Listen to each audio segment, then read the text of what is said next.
अभी तक हमने समझा कि दर्शन क्या है, दर्शन शास्त्र क्या है, इस चीज़ों को हमने समझा। अब देखिए दर्शन का वर्गीकरण कैसे किया जा सकता है, परीक्षा में प्रश्न का दोनों में वेटेज क्या है। एक तरफ हमें भारतीय दर्शन पढ़ना है और एक तरफ हमें क्या पढ़ना है, पाश्चात्य दर्शन पढ़ना है। ठीक, परीक्षा में लगभग 50 अंकों के आते हैं भारतीय दर्शन से और 25 अंकों के पूछे जाते हैं पाश्चात्य दर्शन से। भारतीय दर्शन से पूछेंगे 50 अंकों का औसतन और पाश्चात्य दर्शन से पूछा जाता है 25 अंक का।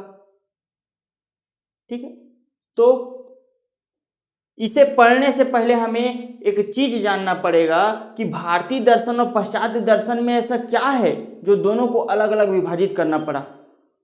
इस चीज को भी देखिए, और बार बार सीजीपीएससी इन प्रश्नों को पूछता है कि भारतीय दर्शन और पाश्चात्य दर्शन में अंतर क्या है। आइए समझते हैं भारतीय दर्शन और पाश्चात्य दर्शन में अंतर क्या है। ध्यान रखिएगा 50 अंकों का भारतीय दर्शन में पूछा जाएगा और 25 अंकों का पूछा जाएगा आपका पाश्चात्य दर्शन से। आइए देखते हैं।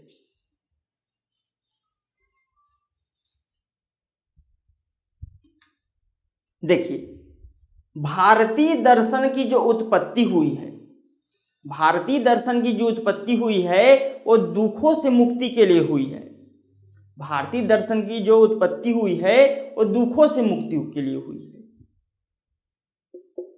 उत्पत्ति दुखों से मुक्ति हेतु। वहीं पाश्चात्य दर्शन की जो उत्पत्ति हुई है वो ज्ञान की उत्कंठा को, ज्ञान के प्रति जिज्ञासा को दूर करने के लिए हुई है।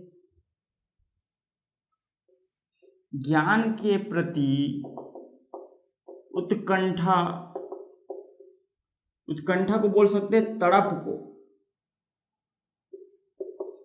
को दूर करने के लिए हुई है। तड़प को शांत करने के लिए, लिखिए शांत करने के लिए हुई है।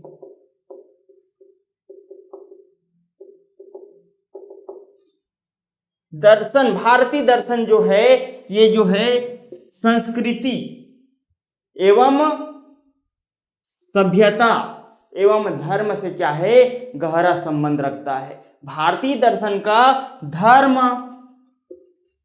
एवं संस्कृति से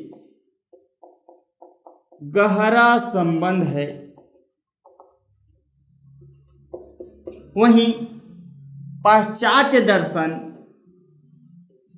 का धर्म और संस्कृति से कोई भी संबंध नहीं है।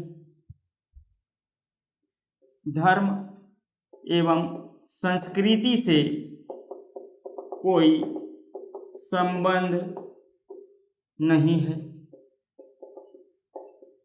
तीसरा चीज देखिए, जीवन का परम लक्ष्य भारतीय दर्शन में मोक्ष को ग्रहण किया गया है। जीवन का अंतिम लक्ष्य के रूप में मोक्ष को ग्रहण किया गया है। जीवन का अंतिम लक्ष्य मोक्ष को माना गया है। वहीं पाश्चात्य दर्शन में जीवन का अंतिम लक्ष्य जो है वो जिज्ञासा को शांत करना है। अंतिम लक्ष्य ज्ञान को प्राप्त करना है।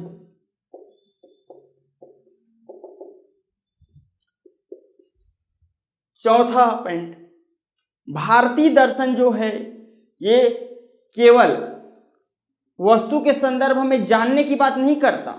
वस्तु के संदर्भ में जानना मतलब सैद्धांतिक बातें हैं, जो है वैसा है। ध्यान दीजिएगा, भारतीय दर्शन केवल सैद्धांतिक नहीं है, व्यवहारिक भी है। सैद्धांतिक कहने से मतलब ये है कि केवल वस्तु के संदर्भ में जानना, लेकिन व्यवहारिक का मतलब है वस्तु के संदर्भ में जो जाना गया है उसको अपने भीतर उसको अपनाना। समझ पा रहे? सैद्धांतिक मतलब जो बात है सो है, लेकिन व्यवहारिक मतलब जो बात है उसे ग्रहण करना। ये क्या है? भारतीय दर्शन सैद्धांतिक के साथ साथ व्यवहारिक भी है।